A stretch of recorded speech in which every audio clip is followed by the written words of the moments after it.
Well, I hope we're streaming. Let me see if it's showing up on my own YouTube channel here. Apologize for my lack of professional gear. Anywho, it should be live. I don't know. Whatever. We'll see where it shows up later. If you're joining us on YouTube, thanks. So basically, here's the thing. There's a little bit more going around on Twitter about this post by Unusual Whales that said members of Congress that beat SPY in 2021. It's like, okay, let's break this down a little bit more. There's 535 members of Congress. 35 of those beat the market, which is about 6.5%. So to me, that seems about right for, a distribution. Like some people are going to beat the market. It shows that one guy up there. Okay, one guy out of 535 really trashed the market. Okay, I would it'd be interesting to me. Somebody chime in and link if you know where you could access, like, let's say E-Trade put out a report and it said, I'm sorry, I'm not looking at the camera, I'm looking at my other broadcast screen. Like E-Trade, I want to see a report like this percentage of our accounts beat the market. And here's a distribution of who beat the market. Because then that would really kind of tell the story. It might match up with this. And okay, there's a few people, if you look here, like these bottom 10 or 12 people or whatever. Okay, there's SPY, and then, okay, they beat it by a little bit. And really not that much till you get to, really the top few who just really trashed it. I mean, it's a pretty normal lineup here. Everybody's beating it a little more or less than the next person until it gets to about right here. So that's the real question. Did these people kind of get lucky? These few 15 people out of 535, were they lucky? Like somebody else in the market was lucky? Did, they make some home runs? I don't know. But that would be an interesting fact to look at. Here's the real funny part to me.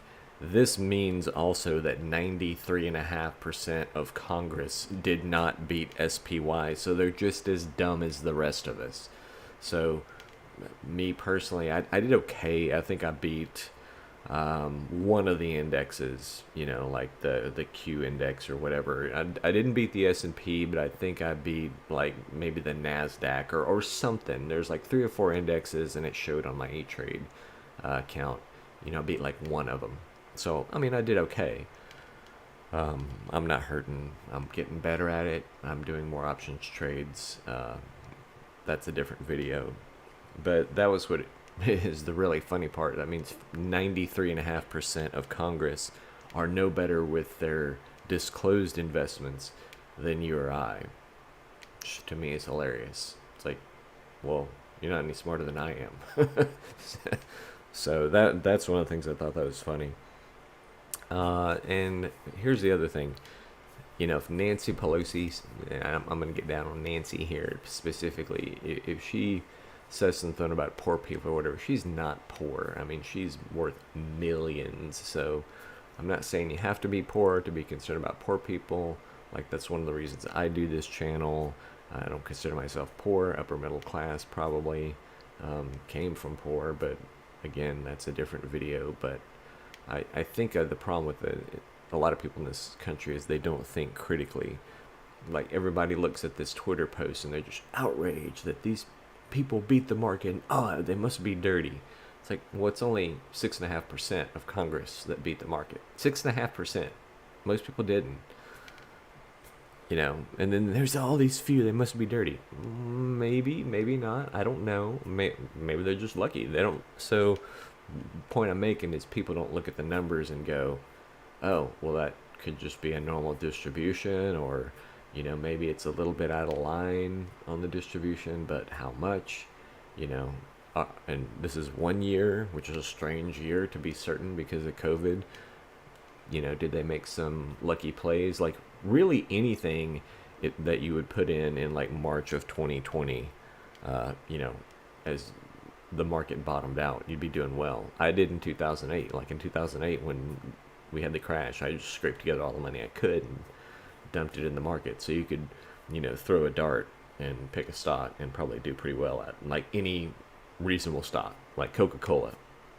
You bought Coca-Cola at the bottom of the market when, uh, you know, COVID happened or the economic crash happened. You did well, and it's Coca-Cola. It's pretty boring stock. Now, back to that to kind of defend Pelosi here. Her stock trades were pretty boring. I mean, they were like Facebook and Tesla and just all the normal stuff you would expect. I say normal. It's like, yeah, there's nothing here that surprises me. Apple, Facebook, Google, Meta, whatever, Alphabet, whatever they're calling themselves these days. There's nothing here that says, oh, it's this one specific company. I mean, they were pretty normal, boring things that you would expect to see in like everybody's portfolio or ETF. So I've got to go work out. I'm going to cut this short. I'm just going to say to you, if you're watching this, do some math, do some thinking for yourself, and like kind of think behind the scenes. Don't just accept this tweet and somebody's take on it and say, oh, that's true. Oh, that does look dirty. It's like, let's be a little objective here and kind of look at the numbers. And I will say, I'm going to go on a limb here. I do kind of like Dan Crenshaw, and one of the reasons is this. Like, I recently, bear me out, one of the reasons is this. He went on an interview with Trevor Noah, which is probably not known for being a conservative, and they had a nice conversation. Dan seemed to know his stuff. Trevor seemed to kind of want to go fishing after him, and I think by the end, I think they were kind of getting along and agreeing. You can Google that. Just Google Trevor Noah and Dan Crenshaw. You may disagree on his politics, but I'll back up Noah. I'll say I think he kind of came around, and he and Dan came to some conclusions, and that were logical and made sense, and I think they ended up being at least respectful of each other despite their differences. And so I'll give him that. I'll give Trevor that. He was willing to listen, and maybe. I'm not saying people are going to change their viewpoints one way or the other, but you can shift and say, okay, I see where you're coming from. Like, I want to do policy X, how do we get the money Y to do that? And what do we want to spend, etc. Dan put it like this. He says, the left is good at maybe figuring out policies, and the right is good at figuring out, maybe what the rules should be and how we're going to pay for it and things like that. So I've said this before, you have kind of an emotional side, and then you have like a logical side. And I kind of think that's where the two parties are. There's room for empathy and there's room for logic. And so you got to combine those two, to a reasonable resolution. Just like you and your personal thinking, I would hope. I would hope that you're not totally ruled on one side by emotion with no logical thought. I would hope that you're not completely logical and you don't have some empathy and sympathy for other people, etc. I'm not going to draw all the money out of my bank account and just go downtown and hand it to homeless people. I don't think that would in the end really help anybody. That's another video entirely. What do I do as far as donating things and giving things away? I don't do enough. Nobody does. But I'm constantly examining that issue for myself. So anyway, I hope that this does something for you. I really appreciate you guys watching. If you would give me a like and a thumbs up and a follow, that would help me grow my channel. A little bit of a soapbox here for YouTube. Unless they've changed, if you have a popular video on YouTube and you've got less than 1,000 subscribers and less than a certain amount of view time, they make all the money from ads. Like, I've got one particular ad on this channel. It has like 50,000 views since September of 2020, I think. A year and change, maybe. I think that sounds right. And they show ads on it, but they don't give me any revenue, like zero. And I know I've saved hundreds of dollars for people. And some people send me coffee money. I'm like, hey, if I get $2 for someone from a donation, I'm thrilled.